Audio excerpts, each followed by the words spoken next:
Dear students, welcome back to online class today. आज का हमारा टॉपिक है कोऑर्डिनेटेड बॉन्ड्स। ये biotechnology BSc second year student के पेपर फर्स्ट की थर्ड यूनिट का टॉपिक है। इस यूनिट का पार्ट 12 है। Let me introduce myself, professor Ruqaiya.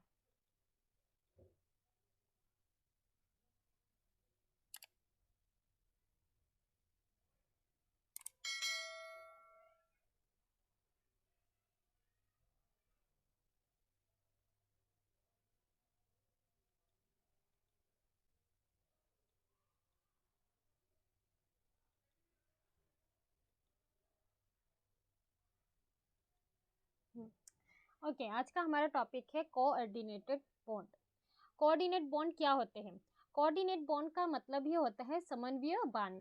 ठीक है, जिन्हें हिंदी मीडियम को ना समझ में आता हो तो डायरेक्टली आप पूछ भी सकते हैं, वैसे तो मैं हर एक वर्ड का आपको ट्रांसलेट कर ही रही हूँ। ये कोऑर्डिनेट बॉन्ड केमिकल बॉन्ड्स में टाइप ऑफ थर्ड बॉन्ड है। ठीक है, कोऑर्डिनेट बॉन्ड। अब coordinate bond is a type of alternate covalent bond that is formed by sharing of electron pair from a single atom। समन्वय बांध एक प्रकार का वैकल्पिक सहसंयोजक बंधन है, अल्टरनेट कोवलेंट बॉन्ड है, जो कि एक ही परमाणु से इलेक्ट्रॉन जोड़ी के बंटवारे से बनता है। इसमें क्या होता है कि जो इलेक्ट्रॉन्स होते हैं वो एक ही जो इलेक्ट्रॉन पेयर जो आते हैं वो एक ही एटम में से आते हैं। Both shared electrons are donated by the same atom. दोनों साझा इलेक्ट्रॉन को एक ही परमाणु द्वारा दान किया जाता है, which is called dative bond और डाइपोलर बॉन्ड। इसे डेटिव बॉन्ड या डाइपोलर बॉन्ड भी कहा जाता है। कोऑर्डिनेट बॉन्ड के तीन नाम हो सकते हैं, डेटिव बॉन्ड, डाइपोलर बॉन्ड और कोऑर्डिनेट बॉन्ड। कोऑर्डिनेट बॉन्ड में क्या होता है कि जो एक एटम है उसी के पास से एक पेयर ऑफ इलेक्ट्रॉन मतलब दो इलेक्ट्रॉन्स निकलते हैं जो एक ही एटम के द्वारा ही शेयर किया जाते हैं। कोऑर्डिनेट बॉन्ड या तो coordinate covalent bonds are usually formed in reactions that involve two non metals such as a hydrogen atom. इसे डेटिव बॉन्ड या डाइपोलर बॉन्ड भी कहा जाता है। यह समन्वय सहसंयोजक बांध आमतौर पर प्रतिक्रियाओं में बनते हैं जिनमें हाइड्रोजन परमाणु जैसे दो गैर धातुएं शामिल होते हैं। ऐसे जो कोवलेंट बॉन्ड्स होते हैं वो रिएक्शन के में बनते हैं जिनमें टू नॉन मेटल्स गैर धातु शामिल होते हैं, जिसमें एग्जाम्पल हमने दिया है हाइड्रोजन एटम। या तो कब बनेंगे? During the bond formation between metal ions and ligands. समन्वय सहसंयोजक बांध की यह भी विशेषता है कि वो या तो गैर धातुओं के बीच में बनेंगे या तो आयनों और लिगामेंट्स के बीच बांध निर्माण करेंगे। अब ये तीन चीज हमने कोऑर्डिनेट बॉन्ड के बारे में सबसे पहले पढ़ी कि कोऑर्डिनेट बॉन्ड क्या है, एक टाइप का कोवलेंट बॉन्ड भी हम कह सकते हैं पर उसका अल्टरनेट है। मतलब अगर जहाँ पर कोवलेंट बॉन्ड नहीं लग सकता वहाँ पर कोऑर्डिनेट बॉन्ड लगता है। अल्टरनेट का मतलब ये होता है। अब ये इसमें क्या होता है कि हमने जैसे कोवलेंट बॉन्ड में समझा कि वहाँ पर दो एटम्स मिलकर अपना एक एक इलेक्ट्रॉन शेयर करते हैं, लेकिन यहाँ पर क्या होता है कि एक ही एटम अपने खुद के दो इलेक्ट्रॉन्स को शेयर करता है और उसी के बाद द्वारा ही डोनेट किया जाता है, मतलब वही दे भी देता है, दान भी कर देता है, शेयर करता है और साथ में दान भी कर देता है। तो इस वजह से ऐसा डेटिव बॉन्ड बन जाता है। और कोऑर्डिनेट बॉन्ड किस में बनते हैं? ऐसे तो रिएक्शंस में बनते हैं जिन रिएक्शंस में दो या तो गैर धातुएं शामिल होते हैं या तो मेटल्स मतलब धातु और लाइगेंड्स शामिल होते हैं। अब कोवलेंट बॉन्ड की मतलब कोऑर्डिनेट कोवलेंट बॉन्ड की क्या विशेषता है, क्या कैरेक्टरिस्टिक्स है, वो इस प्रकार है। In this type of bonding, इस तरीके के बांध में the atom that shares an electron pair from itself is termed as the donor.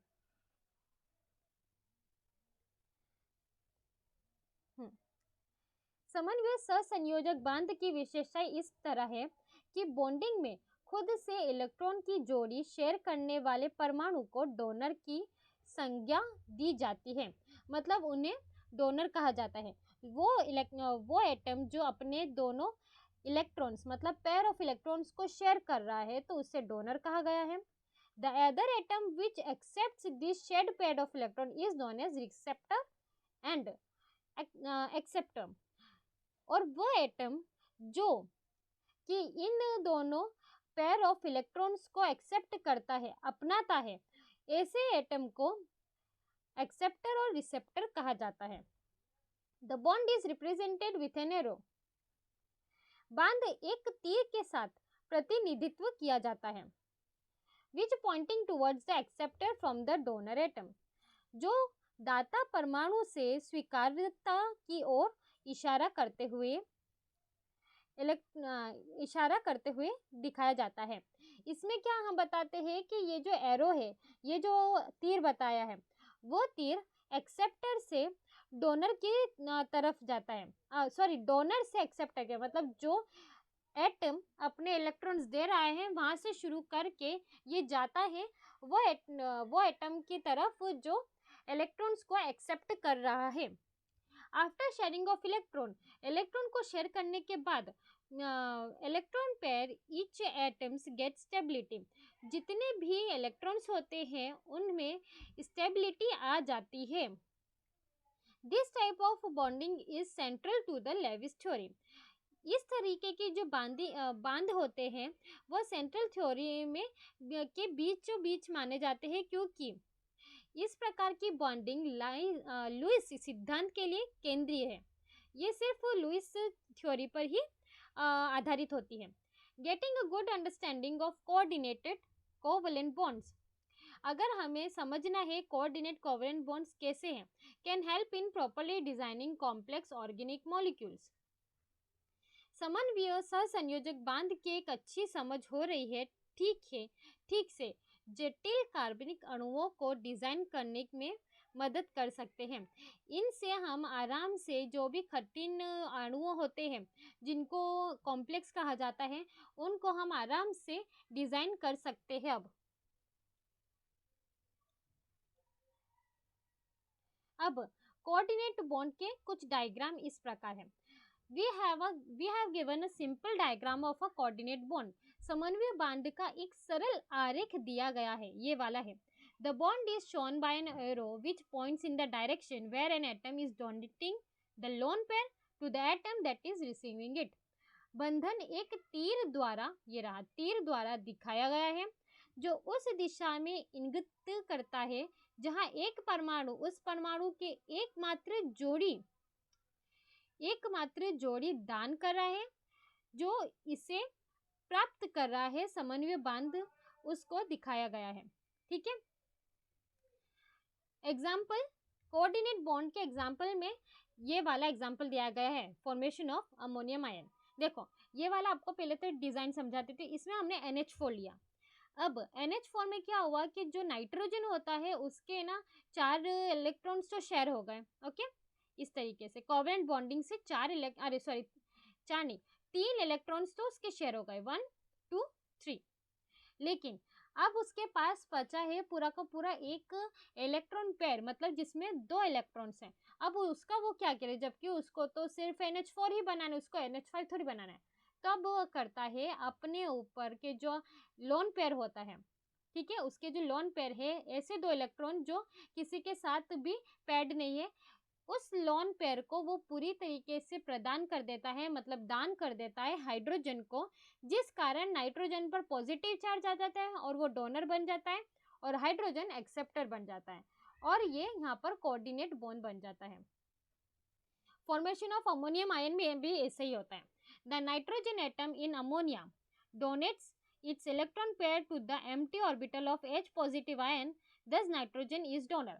अब इसमें क्या होता है, ये वाला देखो, यहाँ पर तो हम NH3 देख रहे हैं. अब यहाँ पर क्या हुआ, नाइट्रोजन है, नाइट्रोजन के पास ना एक विशेषता ऐसी है कि उसके पास 3 इलेक्ट्रॉन होते हैं अनपेड, मतलब ऐसे 3 इलेक्ट्रॉन जो किसी के साथ पेयर नहीं है, और एक पूरा का पूरा पेयर ही इलेक्ट्रॉन्स का होता है जिसे कहते हैं लोन पेयर. अब वो लोन पेयर तो कोई भी नहीं लेता है क्योंकि उसे लेने पर है ना किसी का भी स्टेबिलिटी नहीं आती है, तब वो कोऑर्डिनेट बॉन्ड बनाता है. तो दूसरे जो 3 अनपेड इलेक्ट्रॉन है उसे तो उसने हाइड्रोजन के साथ कोवलेंट बॉन्ड बना लिया, और बाकी के जो बचे 2 इलेक्ट्रॉन है, मतलब 2 पेयर ऑफ इलेक्ट्रॉन है, उसे उसने किसके साथ शेयर किया कोऑर्डिनेट बॉन्ड में? हाइड्रोजन पॉजिटिव के साथ। हाइड्रोजन पॉजिटिव के साथ क्यों किया? क्योंकि हाइड्रोजन अगर उस पर पॉजिटिव चार्ज है, मतलब उसमें बचा कुचा एक इलेक्ट्रॉन भी अब नहीं है। अब उसमें एक इलेक्ट्रॉन भी नहीं है, मतलब उसका पूरा ऑर्बिटल खाली है। तब हम उसे अगर दो इलेक्ट्रॉन देंगे, मतलब 1 पेयर ऑफ इलेक्ट्रॉन अगर देंगे नाइट्रोजन से लेकर, तब वो भी स्टेबल हो जाएगा, हाइड्रोजन भी, और नाइट्रोजन भी स्टेबल हो जाएगा। इस प्रकार से उस पर रिएक्शन होगा ये वाला, जहां पर नाइट्रोजन 3 कोवलेंट बॉन्ड से हाइड्रोजन से जुड़ा रहेगा, जबकि एक कोऑर्डिनेट बॉन्ड से दूसरे हाइड्रोजन से जुड़ा रहेगा। अब यहाँ पर तो पहले हाइड्रोजन पर पॉजिटिव चार्ज था, मतलब उसमें एक भी इलेक्ट्रॉन नहीं था, लेकिन अब वो खुद हाइड्रोजन भी स्टेबल हो गया, और ये पूरा कंपाउंड है ना, ये खुद भी एक पॉजिटिव चार्ज आ जाता है इस पर, मतलब नेट चार्ज पॉजिटिव आ जाता है। इस तरीके से हम कोऑर्डिनेट बॉन्ड को समझ सकते हैं, जिनमें एक एक्स्ट्रा लोन पेयर होता है, 2 एक्स्ट्रा लोन पेयर होते हैं, तब वह कोऑर्डिनेट बॉन्ड बनाकर अपने आप को स्टेबल करते हैं। अब नेक्स्ट वीडियो में हम पढ़ेंगे हाइड्रोजन बॉन्ड के बारे में। Okay, goodbye, thank you.